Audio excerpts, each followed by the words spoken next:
βίντεο είναι για τα άτομα που νιώθουν μειονεκτικά απέναντι στο μεγαλύτερο πληθυσμό που υπάρχει γύρω τους. Αυτό μπορεί να είναι είτε γιατί δεν έχουν την τέλεια ομιλία, είτε γιατί δεν μπορούν να είναι τόσο εφευρετικοί, τόσο δημιουργικοί, είτε γιατί δεν μπορούν να σκεφτούν τόσο γρήγορα. Και μπορείς να κάνεις να βρεις μια μικρή λύση. Ας πούμε ότι σκέφτεσαι τον αγαπημένο σου σούπερ ήρωα. Αυτός ο αγαπημένος ήρωας, σκέψου ότι έχει αυτό που δεν έχεις εσύ. Ότι μπορεί να είναι πάρα πολύ έξυπνος, μπορεί να είναι πάρα πολύ δημιουργικός, μπορεί να χρησιμοποιεί τις πιο καταπληκτικές, πανέμορφες, πανέξυπνες λέξεις, να έχει πάρα πολύ πλούσιο λεξιλόγιο και με αυτό να σώσει τον κόσμο. Οτιδήποτε μπορείς να σκεφτείς, είναι ένας σούπερ ήρωας που βοηθάει όλους τους άλλους με το δικό του μοναδικό ταλέντο.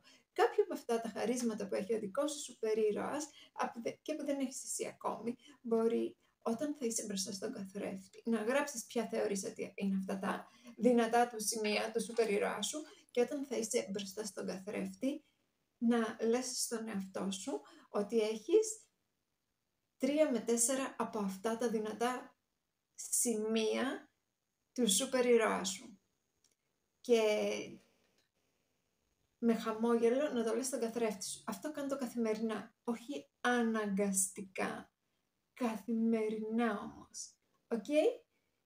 Και με την πάροδο του χρόνου θα δεις ότι έρχεται μια ευκολία χωρίς να το περιμένεις, έρχεται ευκολία καθημερινά όλο και περισσότερη σε αυτό που δεν είσαι καλός, αλλά το έχει ο ήρωάς σου. Οπότε καθημερινά προστίθεται κάποιο ποσοστό του σούπερ ήρωά σου σε εσένα. Κάν' το σαν παιχνίδι, κάν' το με χαμόγελο, κάν' το καθημερινά, αλλά όχι καταναγκαστικά. Δηλαδή, 6 ώρα πρέπει να το κάνω αυτό. Κάν' το απαλά, κάν' το με χαρά, κάν' το σαν παιχνίδι και δες τους σπόρους αυτούς που έχεις φυτέψει όταν θα αρχίσουν να σκάνε στο χωματάκι τους και να αναδεικνύεται αυτό το καταπληκτικό σούπερ άτομο που έχεις καλλιεργήσει και γίνεσαι καθημερινά όλο και περισσότερο.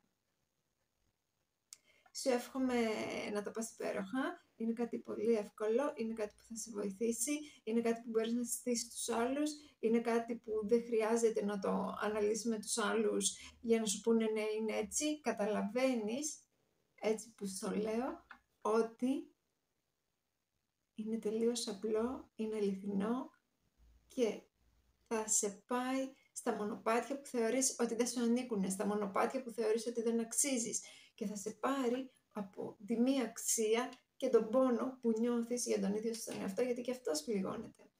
Σου εύχομαι σούπερ επιτυχία, σου εύχομαι τα καλύτερα, πολύ σύντομα και θα τα δεις από μόνο σου στον ίδιο στον εαυτό.